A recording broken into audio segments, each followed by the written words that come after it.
Fala galera que segue aí meu canal que é o canal Olha o Futuro aí. Vou decidir fazer um review aqui dessa caixinha que eu comprei na Wish, tá? Ela chegou aí com mais ou menos uns 16 a 17 dias e o preço bem acessível. Ela é como se fosse uma réplica da JBL, né? Eu vou estar fazendo aí o teste para vocês de como ela funciona. Ela tem aqui uma lanterna. Você apertar aqui o primeiro botão aqui de cima, ela acende a lanterna aqui, tá vendo? Se você dar mais um clique, ela fica piscando. Em lugares escuros é bem legal, fica uma claridade boa. Aqui ela tem uma entrada embaixo para celular, para cabo igual do telefone. Eu vou mostrar aqui para vocês, ó. Ela tem uma entrada aqui de celular, carregador de celular, e a entrada para cartão de memória. Dando para ver aí. E ela vem com cabo USB e um cabo igual o fone, né? Cabo P2 para você ligar ela direto no seu celular ou conexão via Bluetooth. No caso eu conectei ela aqui no meu notebook e eu vou estar testando o som aqui para vocês ouvirem como é o meu som dela. Vou soltar aqui, galera.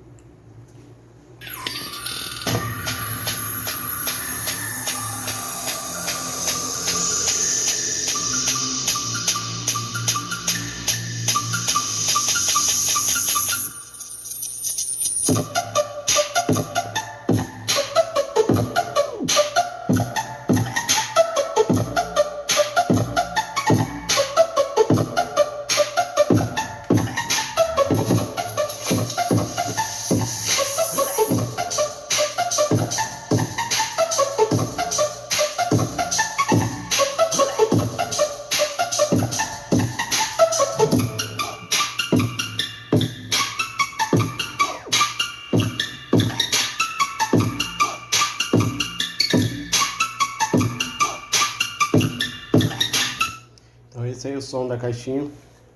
Apesar de ser um som não muito alto, mas assim, tem um grave legal, tem uma batida maneira e um preço bem acessível, né? Porque uma caixa dessa aí da JBL está custando em média 600 ou 500, de 500 a 700 reais.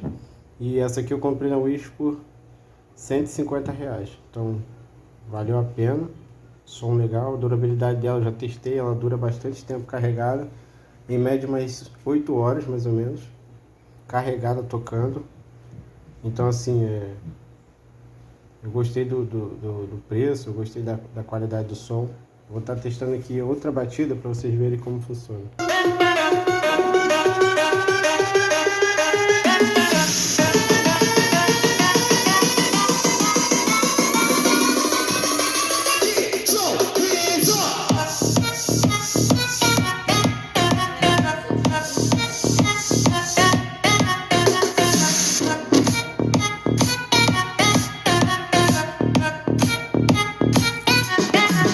This room.